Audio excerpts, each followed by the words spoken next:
Episodio 2. Consapevolezza. I meccanismi dell'inganno.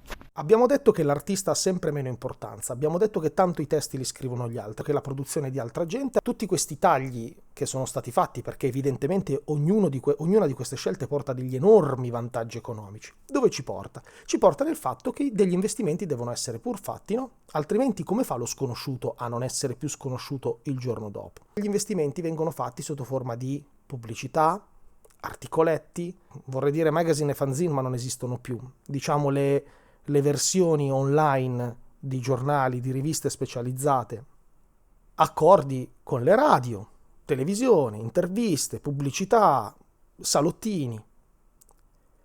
Così siamo bombardati. Siamo bombardati da quella canzoncina che per forza di cose prima o poi ci entra in testa. E anche lì uno dice, ma io ancora non ho comprato niente. È vero, è proprio questo il punto, non hai comprato niente, non abbiamo comprato nulla, però la stiamo sentendo in continuazione.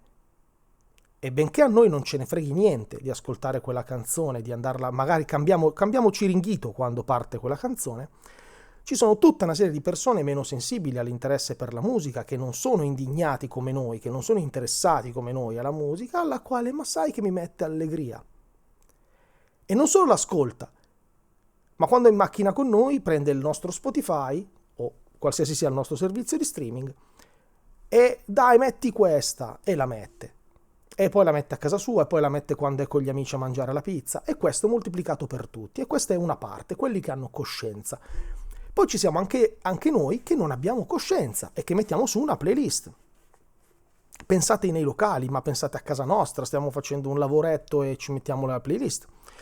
E in questa playlist vengono sistematicamente infilati dentro gli artisti che in quel momento devono essere promossi. E quindi è normalissimo che in una sequenza di cantautori italiani, quando io ho scelto una playlist dove all'interno ci devono essere De Gregori, Branduardi, Guccini e De André, tra l'uno e l'altro mi arriva Mr. Rain.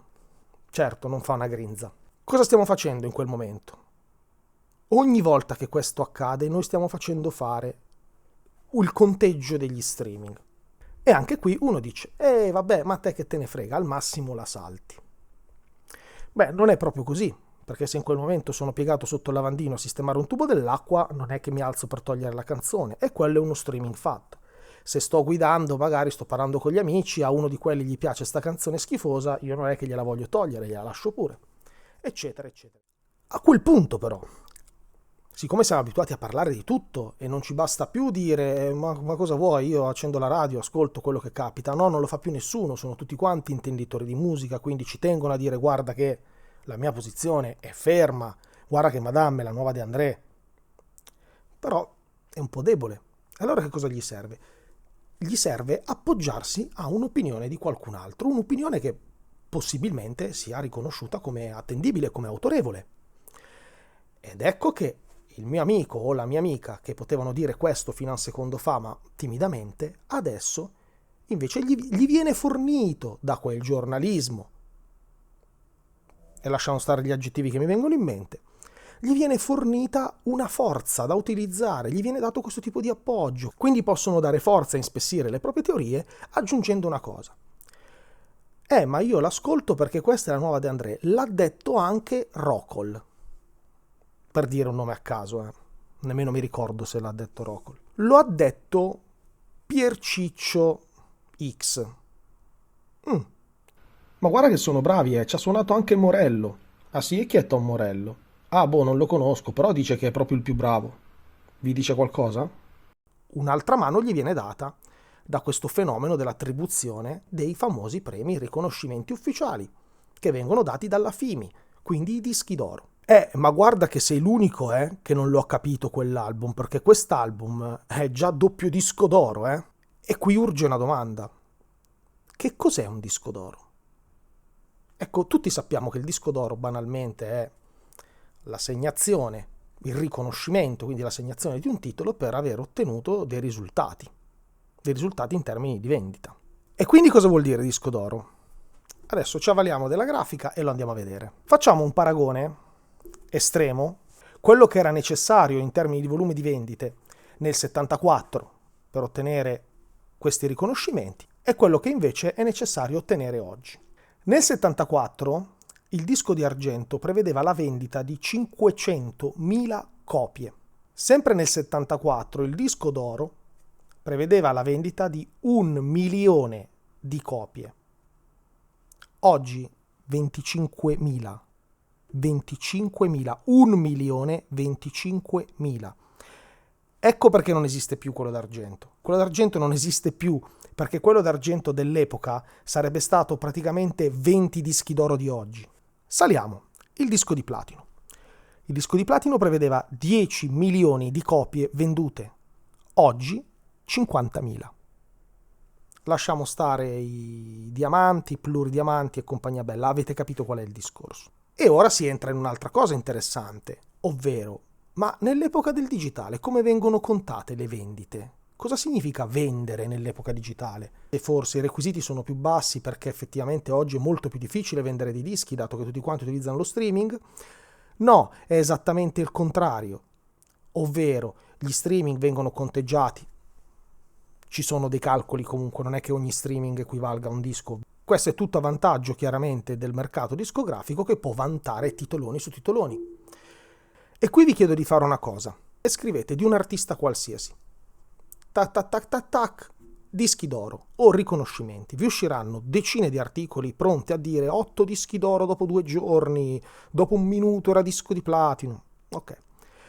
E cercate di scoprire quante copie hanno effettivamente venduto, quanto streaming hanno effettivamente fatto.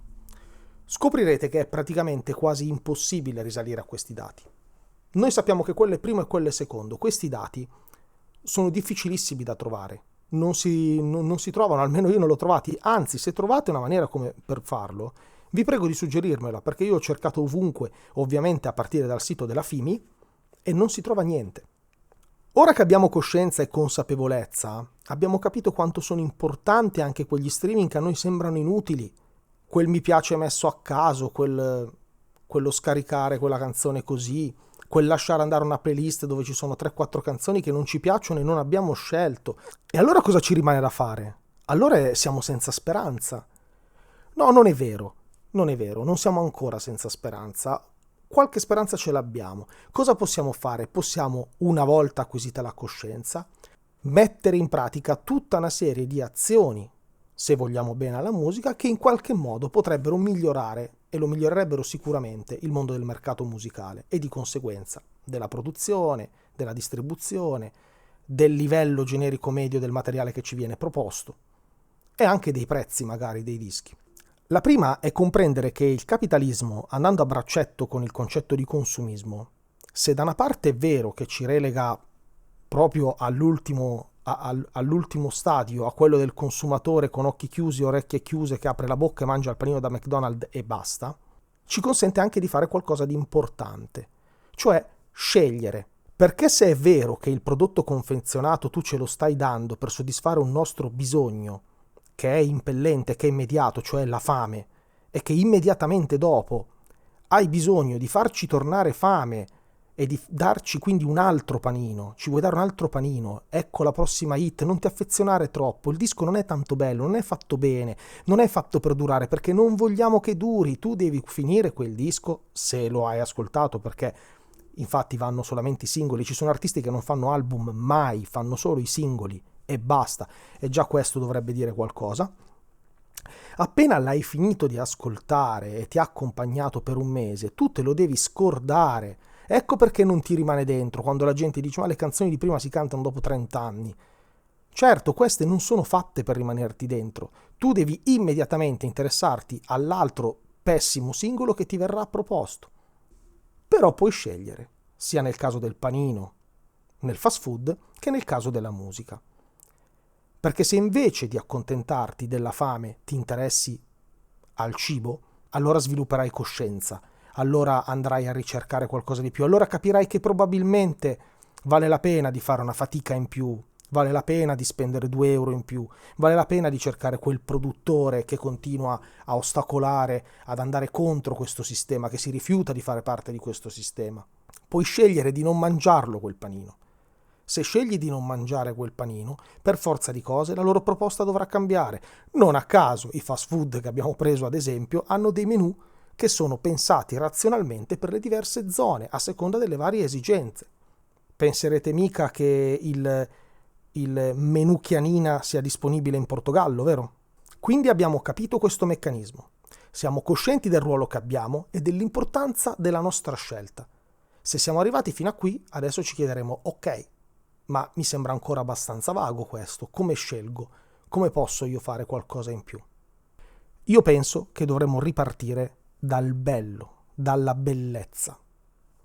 E ne parleremo nel prossimo episodio.